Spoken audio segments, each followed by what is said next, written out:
رجب اسلام کے 4 محترم مہینوں میں سے ایک مہینہ ہے، جن مہینوں کو اللہ تعالیٰ نے احترام والا محترم مہینہ کہا ہے۔ اسلام سے پہلے بھی ان مہینوں کا احترام کیا جاتا تھا۔ ذی القعدہ، ذی الحج، محرم اور ایک یہ رجب۔ اسی مہینہ میں طوفان نوح شروع ہوا۔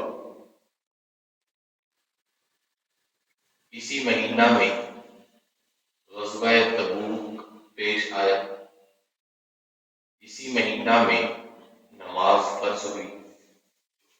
اسی مہینہ میں زکوٰۃ کی فرضیت نازل ہوئی، اور اسی مہینہ میں حضرت امیر معاویہ رضی اللہ تعالی عنہ کی وفات کا مرحلہ پیش آیا۔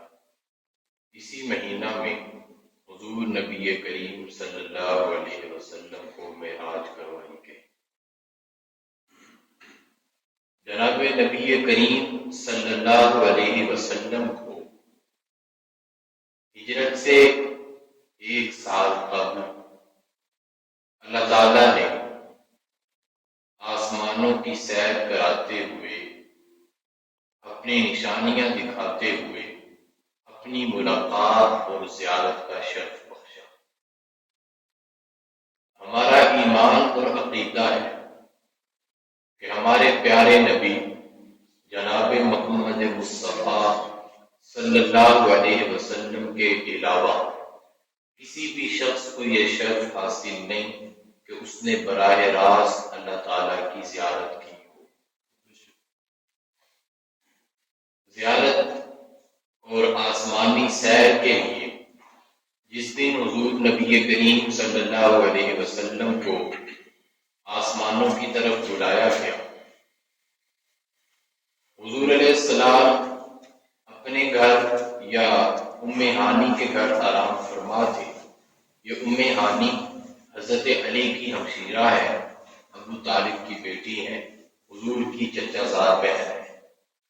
ان کا گھر خانہ کعبہ کے قریب تھا، حضور کا گھر ذرا فاصلے پر تھا۔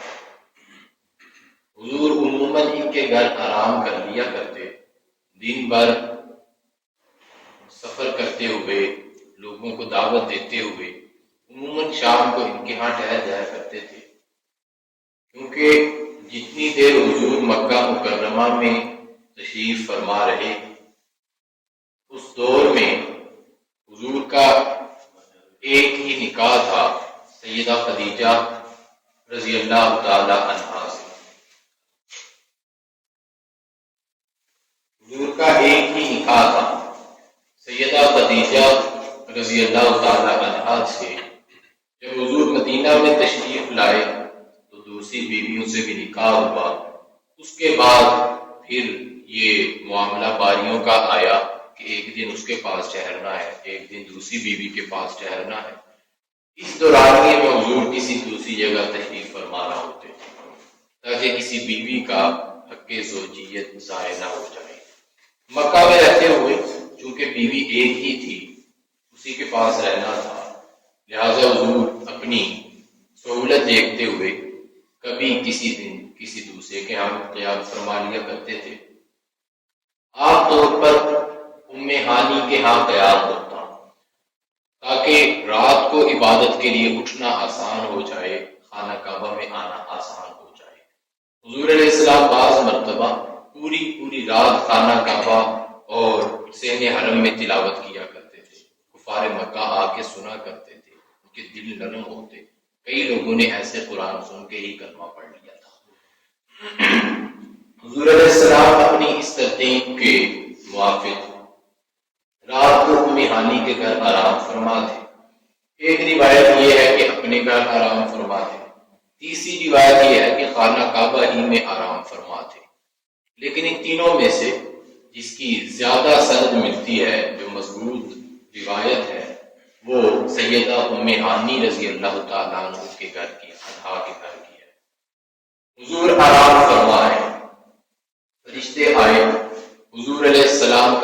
صدر کیا، حضور کا دل نکالا گیا، اس کو جنت کے پانی سے دھویا گیا، اس کے اندر سے جو انسانی مادے تھے وہ نکال دیے گئے، نورانیت بھری گئی۔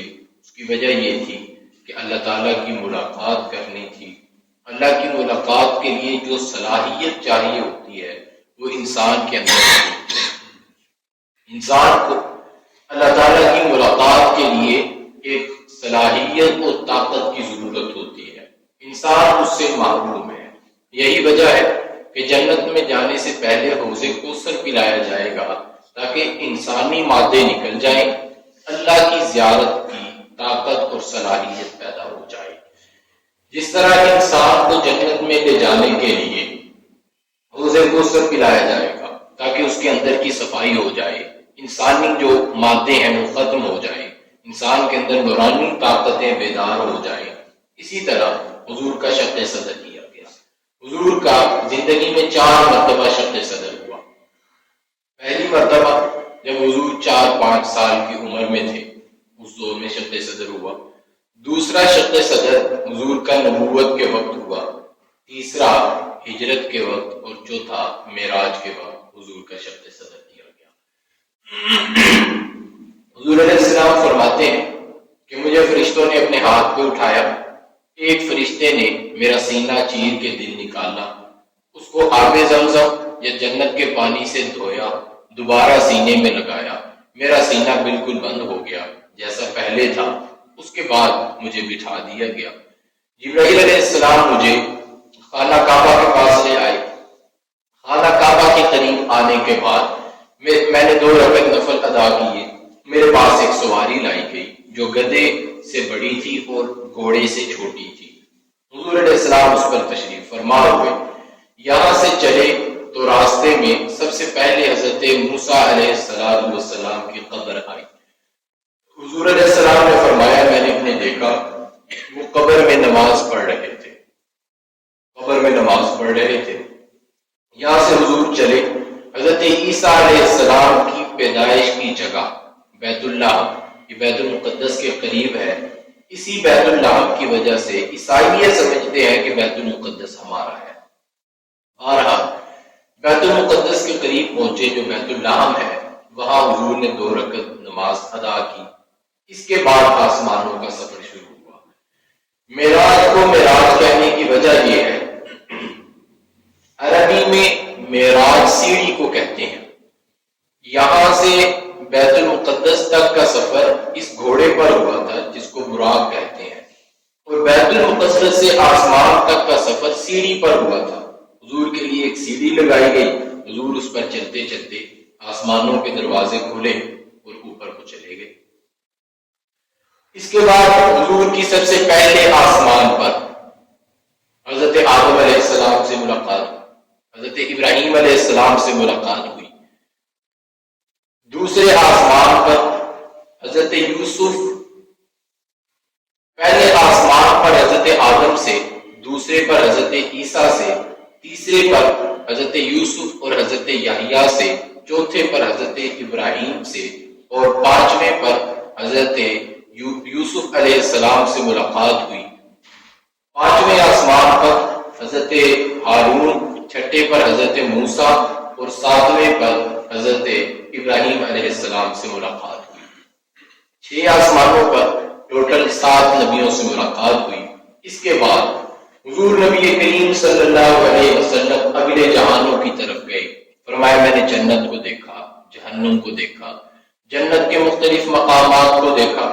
معراج سے آنے کے بعد فرمایا میں نے ایک محل دیکھا، میں اس کی طرف بڑھنے لگا تو مجھے جبرائیل نے روکا اور وہ کہنے لگا کہ حضور آپ جانا چاہیں تو چلیں، لیکن پہلے پوچھیں تو صحیح مجھے اتنا خوبصورت محل کسے ملے گا؟ تو میرے استفسار پر جبرائیل نے بتایا کہ یہ محل عمر کا ہے۔ فرمایا کہ عمر مجھے تیری غیرت نے روکا، میں محل کے اندر نہیں گیا۔ حضور نے جنت میں حضرت عمر کا محل دیکھا، دیگر مقامات دیکھے۔ فرمایا کہ بلال مجھے بتاؤ کون سا عمل کرتے ہو؟ میں نے جنت میں تیرے چلنے کی آوازیں سنی ہیں۔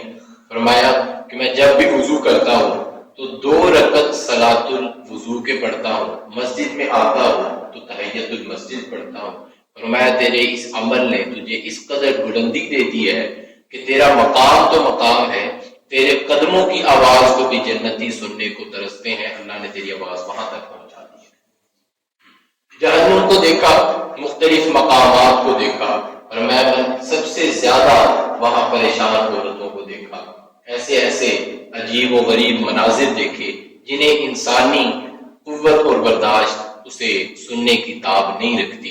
حضور علیہ السلام جنت اور جہنم کو دیکھنے کے بعد سدرۃ المنتہا پر گئے۔ سدرۃ المنتہا سے پہلے بیت العزت کو دیکھا۔ جس طرح ہمارے عالم میں، ہمارے جہان میں، ہماری دنیا میں بیت اللہ ہے، لوگ جاتے ہیں وہاں عبادات کرتے ہیں، اللہ تعالیٰ کی جو تجلیات زمین پر اترتی ہیں وہ سب سے پہلے بیت اللہ پر اترتی ہیں، پھر بیت اللہ سے پوری دنیا میں تقسیم ہوتی ہیں۔ اسی طرح کا کعبہ آسمانوں پر بھی ہے جسے بیت العزت کہا جاتا ہے۔ فرشتے وہاں جا کر اللہ تعالیٰ کی عبادات کرتے ہیں، اور آسمانوں میں فرشتوں کے جہان میں اللہ تعالیٰ کی تجلیات کا جو مرکز ہے وہ بیت العزت ہے۔ حضور نبی کریم صلی اللہ علیہ وسلم نے بیت العزت کا بھی نظارہ دیکھا، وہاں کا دورہ کیا۔ وہاں سے چلنے کے بعد حضور سدرۃ المنتہا تک پہنچے۔ سدرۃ المنتہا تک پہنچنے کے بعد جبرائیل علیہ السلام رک گئے، آگے حضور کا سفر تھا، اللہ تعالیٰ سے ملاقات ہوئی، روبرو ہوئی، اللہ تعالیٰ حضور کے سامنے ہے، اور اتنا فرق تھا، فقال قاب قوسین کا فرق تھا، جتنا دو کمانوں کا فرق ہوتا ہے اتنا قریب اللہ کے ہو گئے۔ ایک کمان تقریباً 2-3 فٹ کی ہوتی ہے، 4-5 فٹ کے فاصلے سے اللہ کے سامنے بیٹھے، وہاں باتیں ہوئی۔ اللہ تعالیٰ نے حضور نبی کریم صلی اللہ علیہ وسلم کو کچھ انعامات دیے، کچھ سلام اور کچھ حاضری اللہ کے نبی نے بھی پیش فرمائی۔ یہ سارا واقعہ اللہ تعالیٰ نے قرآن کریم میں سورہ بنی اسرائیل کی پہلی آیت، اس کی 60ویں آیت اور سورۃ النجم میں خاص طور پر بیان کیا، اور اشارے کی نائے میں قرآن کریم کی مختلف آیات میں اس واقعے کو بیان کیا گیا ہے۔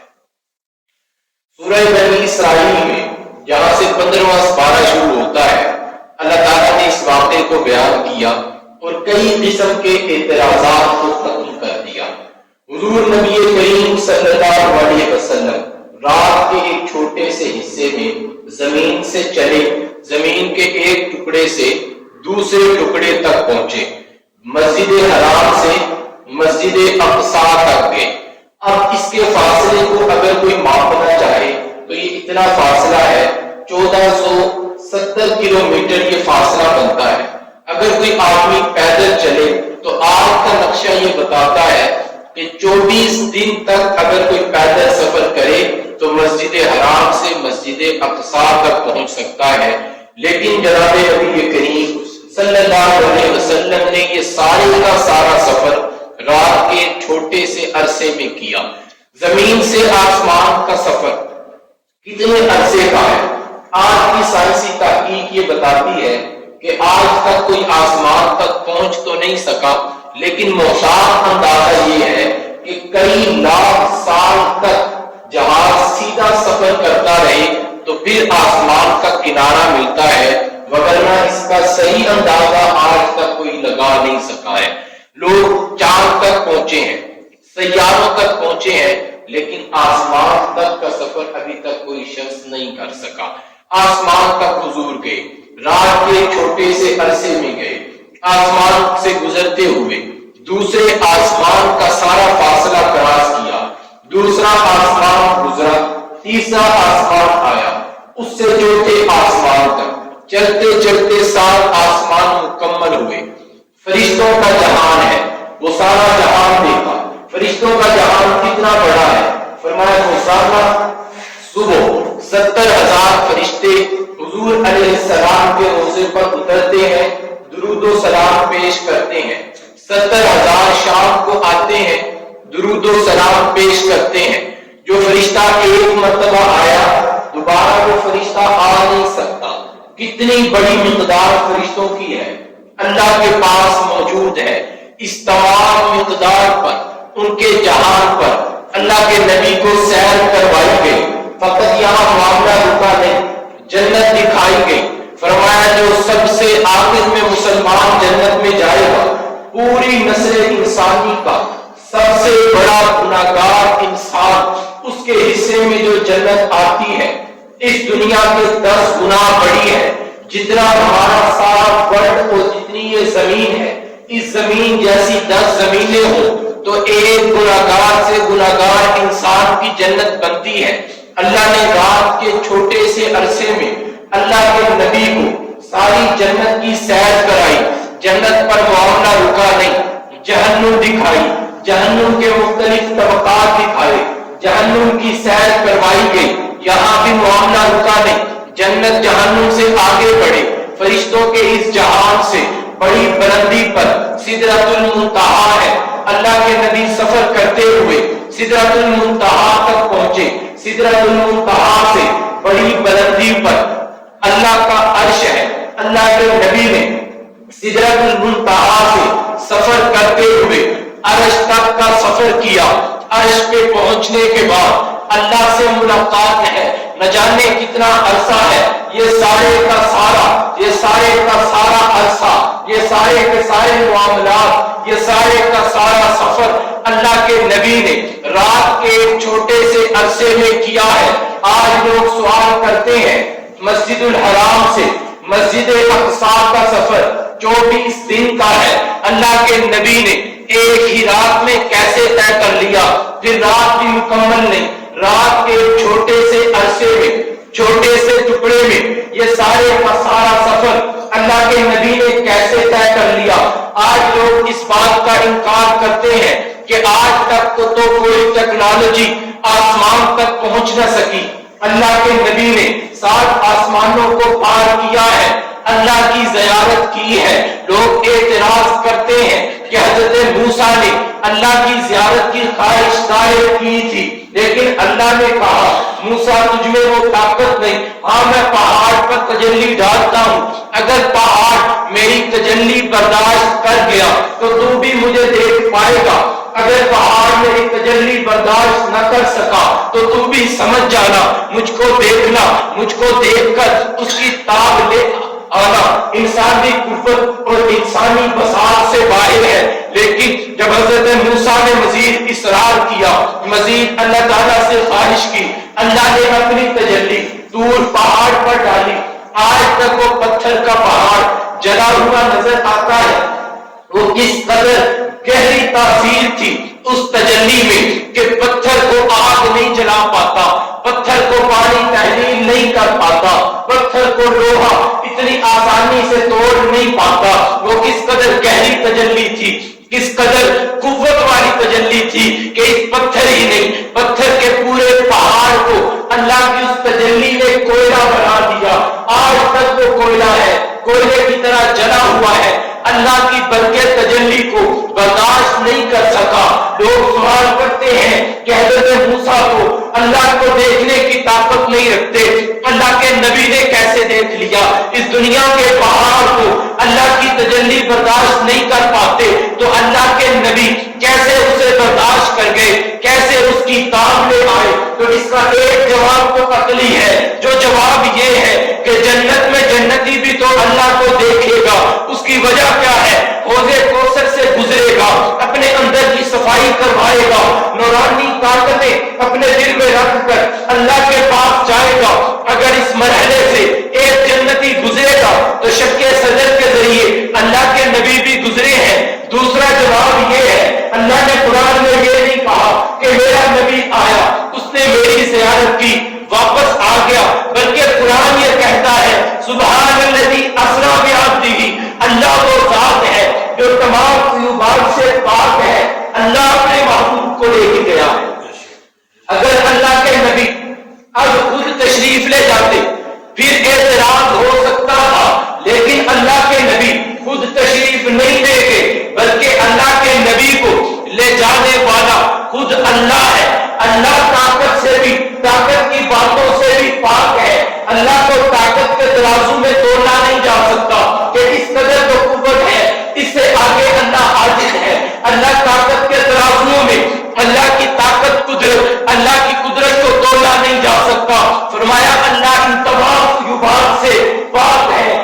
روحانی سوالات سے پاک ہے. اسرا بعبدہ، جو اپنے نبی کو آسمانوں تک لے گیا. اللہ چاہے تو لے جا سکتا ہے. یہ کتنا کم عرصہ ہے. اللہ کے نبی فرماتے ہیں جب میں ہانی کے مقام سے گزرا تو میں جب دروازہ بند کرنے لگا تو اس کی جو دروازے کی جو کنڈی تھی اس کا قبضہ تھا وہ ہل رہا تھا. میں نے جاتے ہوئے دیکھا. جب میں دنیا میں واپس آیا ابھی وہ دستہ رکا نہیں تھا کہ میں یہ ساری سیر کر کے واپس آ چکا تھا. کتنا کم عرصہ تھا کہ آپ لوہے کے ایک قبضے کو ہلاتے ہیں، چند سیکنڈ میں وہ قبضہ رک جاتا ہے، اس کی حرکت رک جاتی ہے. ابھی وہ قبضہ رکا نہیں. اللہ کے نبی دنیا کی سیر کر آئے ہیں، آسمانوں کی سیر کر آئے ہیں. اللہ سے ملاقات کر کے اللہ کی زیارت کا شرف حاصل کر کے دنیا میں واپس تشریف لا چکے ہیں. آسمانوں پہ باتیں ہوتی ہوتی جب بات ہوئی جبرائیل سے، جبرائیل مجھے تو حکم ہے واپس جانے کے بعد اس سارے حال کا احوال مکہ والوں کے سامنے رکھنا ہے، مکہ والوں کو بتانا ہے کہ میں نے آسمان کا سفر کیا ہے. مکہ والوں کو بتانا ہے میں نے اللہ سے ملاقات کی ہے. مکہ والوں کو بتانا ہے کہ میں زمین کے اس ٹکڑے سے اٹھا 24 دنوں کی مسافت پر دور مسجد اقصی میں گیا. میں نے مسجد اقصی میں نماز ادا کی ہے، میں نے وہاں نوافل ادا کیے ہیں. اللہ نے مجھے مسجد اقصی کی زیارت کروائی ہے. مکہ والے کیسے مانیں گے؟ فرمایا اے اللہ کے نبی آپ آخری نبی ہیں، آپ کے بعد نبی کوئی نہیں. نبیوں کی تصدیق کے لیے اللہ نے آپ کو بھیجا ہے، آپ کی تصدیق کے لیے اللہ نے صدیق کو بھیجا ہے. حضرت ابو بکر کو صدیق کا لقب جبرائیل نے دیا.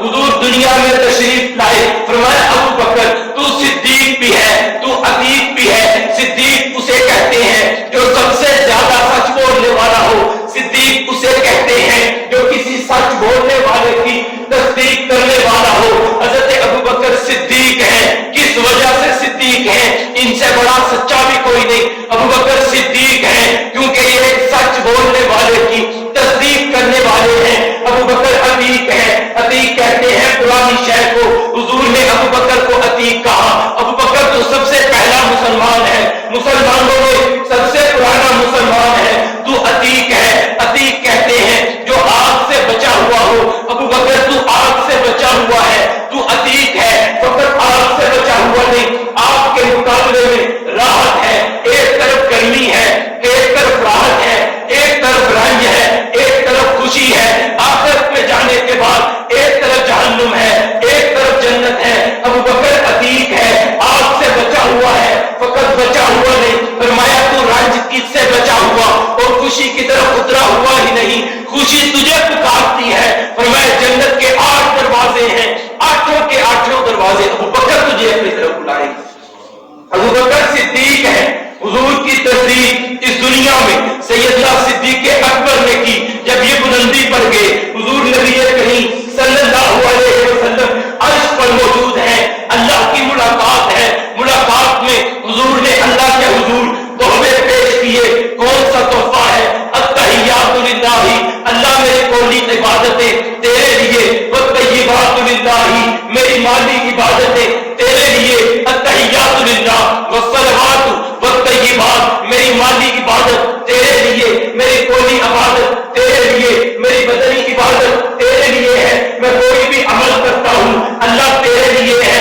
التحیات للہ والصلوات والطیبات السلام علیکہ. اللہ نے فرمایا اے حبیب تو میرے لیے تحفے لایا ہے، اپنی زندگی کو میرے لیے وقف کر کے آیا ہے. للہیت لایا ہے، قولی عبادت لایا ہے، بدنی عبادت لایا ہے، مالی عبادت لایا ہے. میں تجھے تحفہ پیش کرتا ہوں. السلام علیکہ ایھا النبی ورحمۃ اللہ وبرکاتہ. تجھ پر میری سلامتی بھی اترے گی، تجھ پر میری رحمتیں بھی اترے گی، میری برکتیں بھی اترے گی. اللہ کے نبی نے اس تحفے کو اکیلے قبول نہیں فرمایا. فرمایا السلام علیکہ ایھا النبی ورحمۃ اللہ وبرکاتہ. السلام علینا وعلی عباد اللہ الصالحین. اللہ اگر یہ تحفہ میرے لیے ہے تو اس میں برکت ادا کر مجھ پر بھی ہو، میرے صحابہ پر بھی ہو. علینا جیسے یہ مجھ پر ہے، وعلی عباد اللہ الصالحین میرے نیک بندوں پر بھی ہو.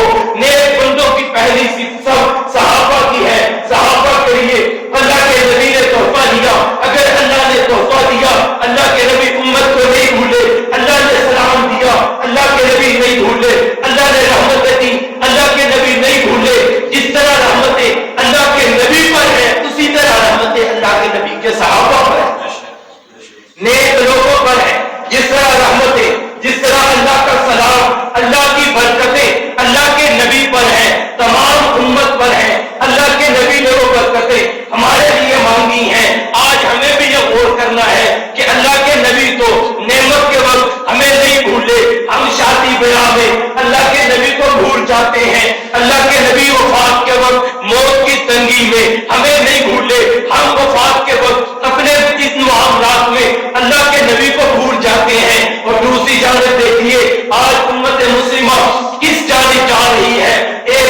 اللہ کے نبی کی زندگی کو اپنایا, اللہ کے نبی کی زندگی کو چھوڑا, کافر کی زندگی کو اپنایا ہے.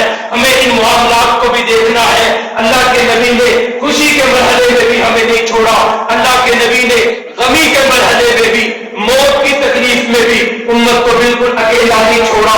پہلے فرشتے کو بھیجا ہے, پہلے میری امت کے لیے سیفٹی کارڈ لے کر آؤ, پہلے میری امت کے لیے حفاظتی اقدامات لے کر آؤ. میری امت پر ویسے عذاب نہیں آئیں گے جیسے پہلی امت پر آئے. میری امت کو بالکل ختم نہیں کیا جائے گا, میری امت کے چہرے مسخ نہیں کیے جائیں گے, میری امت زمین میں دنسائی نہیں جائے گی, میری امت پر آسمان کے فرشتے عذاب لے کر نہیں اتریں گے. اللہ کے نبی نے خوشی میں بھی غمی میں بھی امت کو یاد رکھا ہے. آج ہمیں بھی اللہ کے نبی کو اپنی خوشی اور غمی میں یاد رکھ کر اللہ کے نبی کے ساتھ اپنے تعلق کو وفا کرنا چاہیے. اللہ کے نبی عرش سے اترنے لگے, اللہ نے ایک تحفہ مزید دیا.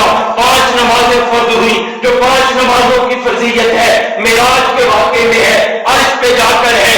دوسرے احکامات اللہ نے فرض پر دیے, نماز کا حکم اللہ نے عرش پر دیا ہے. جب 5 نمازیں ملی, یہ ابتدا میں 50 دن اللہ کے نبی واپس آئے, موسیٰ علیہ السلام سے ملاقات ہوئی. حضرت موسیٰ نے کہا اللہ جب غفور الرحیم ہے, اس کی رحمت بڑی موج میں ہے, جائیے اللہ سے جائیے, یہ نمازیں کم کروائیے. یہ کم ہوتی ہوتی 5 تک رکی اور فرمایا کہ جا پیارے نبی, تیری امت پڑھے گی 5 نمازیں, میں ثواب 50 نمازوں کا عطا کروں گا. اللہ کے نبی 50 نمازوں کا تحفہ لے کر اللہ کی رحمت سے سلام اور صلوات لے کر زمین کی جانب اترے تو دوبارہ مسجد اقصی میں اترے. جب اللہ کے نبی پہنچے تو دیکھا انبیاء نماز پڑھ رہے ہیں. اللہ کے نبی کی حدیث کے الفاظ فرمایا کہ میں نے یہ سوچا کہ نہ جانے کون امامت کروائے گا. ابھی میں اس خیال میں تھا کہ جبرائیل نے میرا ہاتھ پکڑا, امامت کی جگہ پہ لا کے کھڑا کیا کہ آپ امامت کروائیں گے. میں نے ان تمام کی امامت کروائی. نماز پڑھانے کے بعد اللہ کے نبی مسجد اقصی سے واپس آئے, مسجد حرام میں اترے, دوبارہ گھر میں اترے. یہ تمام کا تمام سفر تمام ہوا. کتنے عرصے میں تمام ہوا؟ میں نے پہلے عرض کیا, فرمایا کہ جب میں جا رہا تھا تو میں نے گھر کی کنڈی کو ہلتا ہوا دیکھا تھا, اس کنڈی کے قبضے کو ہلتا ہوا دیکھا تھا. ابھی میں واپس پہنچا ہوں, میں نے اس کو رکا ہوا نہیں دیکھا, جس طرح جاتے ہوئے ہل رہا تھا. ابھی اس کو سکون نہیں آیا کہ میں 7 آسمانوں کی سیر کر کے لوٹ آیا. اتنے کم عرصے اللہ نے اپنے نبی کو معراج کا سفر کروایا ہے.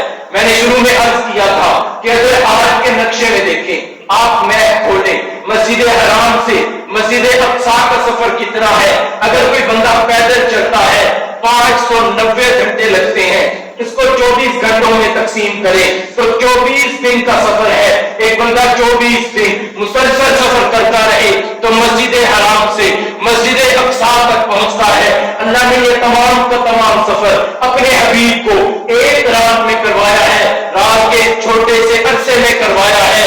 آج ہمیں اپنے ایمان کو ٹٹولنا ہوگا. اگر وہ خدا اتنی طاقت رکھتا ہے تو اس کی طاقتیں بھی آج وہی ہیں, انہی طاقتوں کے ساتھ موجود ہے.